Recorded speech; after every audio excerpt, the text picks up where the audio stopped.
Forum mladih SDP-a Zadarske županije interesno-politička organizacija koja okuplja mlade socijaldemokrate i svojim radom pokušavaju u društvo, ali i politiku, usaditi vrijednosti socijaldemokracije.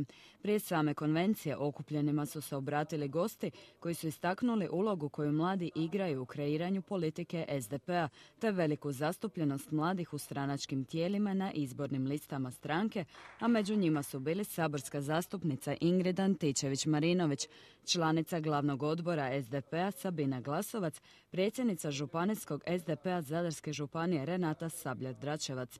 Ingrid Antičević-Marinović je kazala kako pobjeda koju je SDP osvojio na državnoj razini te njihovi prvi koraci obećavaju drugi mandat da pokrenu gospodarstvo i vrate optimizam i nadu među građana. Sutra ulazimo u Europu i priključujemo se, ulazimo u Europsku uniju, a ulazimo u jedan snažan savez europskih socijalista i demokrata, za koje vjerujem da će 2014. godine preokrenuti europsku politiku koja je bila do sada i Europu kakva drugačija može biti sa svim onim pogibeljnim posljedicama koja je izazvala i na Hrvatsku i odnosno širom Europe.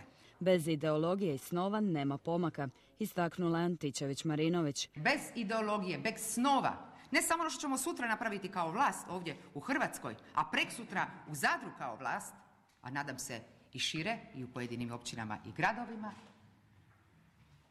to je ono što moramo promijeniti. Vi znate dobro, sutra ćemo ući, ponavljam, u Europsku uniju, ali biti mlad i biti Evropljanin do nedavno, prije nekoliko godina, bio je jednostavno znak sreće. Sada više nije tako. Gotovo 6 milijuna mladih, počevši od Londona do Zagreba, traži svoj posao u svijetu nezaposlenosti, nesigurnosti, malih ili slabih plaća.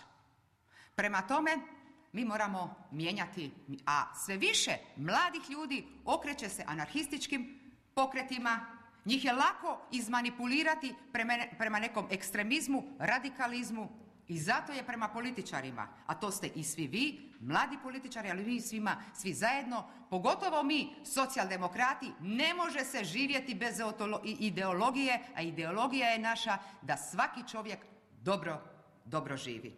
Predsjednik je Jure Zupčić iz Zadra, a potpredsjednici Ivan Kućina iz Biograda i Vedrana Koprtla iz Obrovca. Mladi su ti koji imaju svježe inovativne ideje u rješavanju problema, a osnove programa SDP-a su socijaldemokracija, jednakost, jednake šanse za svih, zapošljavanje, obrazovanje i participacija mladih u društvu.